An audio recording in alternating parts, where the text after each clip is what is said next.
بسم اللہ الرحمن الرحیم۔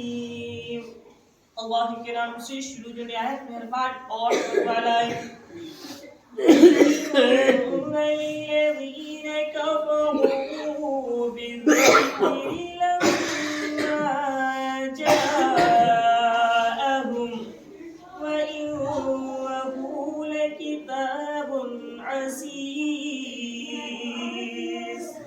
شاوتا بے شک جو ذکر سے منکر ہوئے، جب وہ ان کے پاس آیا ان کی خرابی کا کچھ حال نہ پوچھ، اور بے شک وہ عزت والی کتاب ہے۔ میرا تمہارے کو تعالیٰ شان فرماتا ہے بے شک جو ذکر سے منکر ہوئے، یعنی ذکر نہیں کرتے ہیں یا ماننے سے منکر ہوئے قرآن مقدس کے، تو رب شاہ فرماتا ہے جب وہ ان کے پاس آیا ان کی خرابی کا کچھ حال نہ پوچھ، یعنی ان کی خرابی کا کچھ حال نہ پوچھ، ان کی خرابی کس طریقے سے ہوئی، وہ کس طریقے سے، یعنی قرآن کریم سے اور انہوں نے اس میں تان کیے ہیں، تو ان کی اس تانہ کشی کے بعد اللہ تبارک و تعالیٰ نے انہیں کس حال میں رکھا، کس عذاب سے جو ہے مبتلا فرمایا، کس عذاب میں ان کو جو ہے مبتلا فرما کر ان کی خرابی ہوئی، پتہ نہیں کیا ہوا۔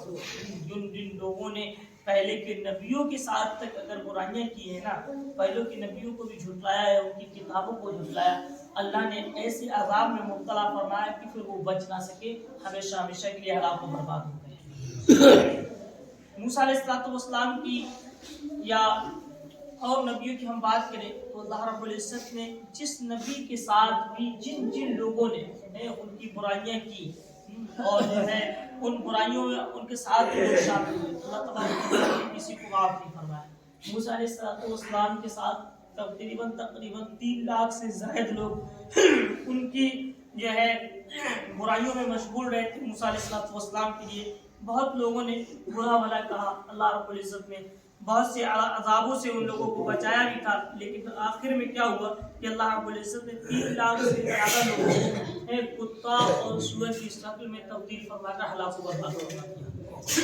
تو رب تبارک و تعالیٰ بہت دین دیتا ہے اور ہر بندے کے لیے وہ دین دیتا ہے۔ اگر کوئی بندہ غلط کام کرتا ہے تو وہ ہر حال میں اسے آگاہ فرماتا ہے کہ اب تو بچ جا، اب تو سنبھل جا، لیکن جب وہ نہیں سنبھلتا ہے اس کے بعد اللہ رب العزت اس کا ہلاک و برباد فرماتا ہے۔ ہمارے نبی صلی اللہ علیہ وسلم کا ہم پر اور آپ پر بہت بڑا احسان یہ ہے کہ اللہ رب العزت اپنے حبیب صلی اللہ علیہ وسلم کی جو دعا تھی اس کے صدقے سے ہم سب کو معاف فرما رہا ہے۔ میرے نبی صلی اللہ علیہ وسلم نے ایک دعا کی تھی کہ اللہ میری امت کو بھی ہلاک و برباد فرمانا، اے اللہ میری امت کو کبھی ہلاک و برباد نہیں فرمانا۔ تو اللہ رب العزت کے حبیب صلی اللہ علیہ وسلم کی دعا کا یہ صدقہ ہے کہ ان کے امتی گناہ بھی کر جاتے ہیں، اللہ انہیں معاف فرماتے ہیں۔ آج ہم سے اور آپ سے نہ جانے کتنے گناہ ہوتے ہیں، لیکن ہم اور آپ سکون کی نیند سورے چین کی زندگی کاٹ رہے ہیں، سکون کی نیند سورے چین کی زندگی کاٹ رہے ہیں۔ ہم اور آپ نہ جانے جو ہے کتنے وقت کی نماز چھوڑ دیتے ہیں۔ کل بھی یہی بات چل رہی تھی تو یہ نافرمانی ہے، لیکن ہمیں اور آپ کو اللہ رب العزت پھر بھی اپنا وعدہ جو ہے پورا کر کے کھانا عطا فرما رہا ہے۔ آگے شاہد ہے لا يأتيه الباطل من بين يديه ولا من خلفه تنزيل من حكيم حميد۔ باطل کو اس کی طرف راہ نہیں، نہ اس کے آگے سے نہ اس کے پیچھے سے اتارا ہوا ہے، حکمت والی سب خوبیاں سراہے کا ہے۔ یعنی جب تبارک و تعالیٰ ارشاد فرماتا ہے باطل کو اس کی طرف راہ نہیں ہے، جو جھوٹا ہے اللہ کے قریب ہو ہی نہیں سکتا، نہ اس کے لیے اللہ تبارک تعالیٰ کی طرف راہ ملتی ہے، نہ اس کے آگے سے نہ اس کے پیچھے سے، کہیں سے کسی بھی طریقے سے اس کو راہ نہیں ملتی ہے۔ راہ اسی کو ملا کرتی ہے جو سچائی کا عادی ہوا کرتا ہے۔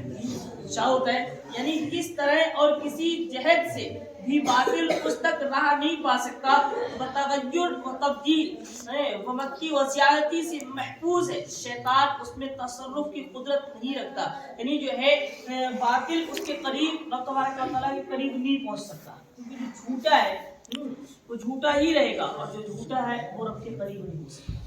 اس دل میں جو ہے اگر جھوٹ بس گیا ہے تو رب تبارک و تعالیٰ نہیں آ سکتا۔ جب تک ہم اس چیز کو ختم نہ کر دیں، اپنی جو جھوٹ ہمارے اندر گھسا ہوا ہے اس کو جب تک ہم نکال نہیں دیتے، اپنے دل کو صاف نہیں کر لیتے، تب تک رب تبارک و تعالیٰ اس دل کو بھی پسند نہیں کرتا۔ جب ہم جھوٹ کو ختم کر دیتے ہیں، برائیوں کو چھوڑ دیتے ہیں، رب کی بارگاہ میں آ کر توبہ کر لیتے ہیں، اللہ اس وقت ہم سب کو قبول فرمائے گا۔ سب سے پہلے ہمیں اور آپ کو سچائی کا راستہ اختیار کرنا ہے، پھر چاہے کچھ بھی ہو۔ یہ سر کٹ جائے یا رہ جائے، کبھی جھوٹ کے آگے سر نہیں جھکنا چاہیے۔ سر اگر بلند ہو تو سچائی کے سامنے سر بلند ہونا چاہیے، اور جس کا سر سچائی کے ساتھ اٹھتا ہے نا، پھر وہ سر کبھی جھکتا نہیں۔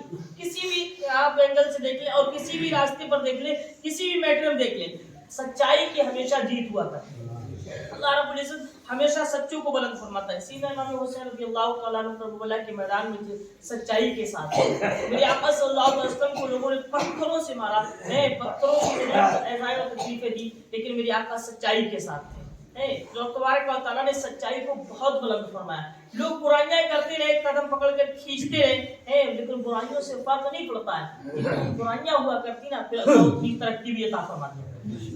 تو جو ہے اگر برائی بھی کہیں ہوتی ہے دین کے راستے میں یا دین کے کام میں، تو اس سے بھی گھبرانا نہیں چاہیے، اس سے بھی راستے کو چھوڑنا نہیں چاہیے۔ بہت سے لوگ کیا کرتے ہیں، اگر برائی ہونا شروع ہو گئی، انہوں نے اپنے قدموں کو پیچھے ہٹا لیا۔ جب قدموں کو پیچھے ہٹا لیتے تو کامیابی نہیں ملتی ہے۔ ہاں، اگر برائی ہوتی ہے تو اللہ رب العزت اس برائی کو بھلائی کے ذریعے ٹال دیا کرتا ہے۔ پیچھے سماعت بھی کیا، برائی اگر ہوتی ہے تو اس کو بھلائی سے ٹالو۔ کہنے کا مطلب یہ ہے کہ ہم اور آپ سب اللہ رب العزت اس کے نبی صلی اللہ علیہ وسلم پر اس طریقے سے ایمان رکھے کہ جو ہے ہمارا سچ کے ساتھ ہی سر بلند رہنا چاہیے۔ اگر ہم اور آپ سچائی کے راستے پر چلتے ہیں، اور پھر ہمارا نبی، ہمارا قرآن بتاتا بھی یہی ہے کہ ہم اور آپ کو سچے راستے اختیار کر لینا ہے۔ سچا راستہ جب بھی ملتا ہے جب ہم اور آپ رب تبارک و تعالیٰ کی بارگاہ میں آتے ہیں، سجدہ کرتے ہیں، نمازوں کو ادا کرتے ہیں، اللہ رب العزت سے راستہ خود بخود کھول دیا کرتا ہے۔ اللہ تبارک و تعالیٰ سے دعا ہے، اللہ تبارک و تعالیٰ ہم سب کو سچائی کا راستہ اختیار کرنے کی توفیق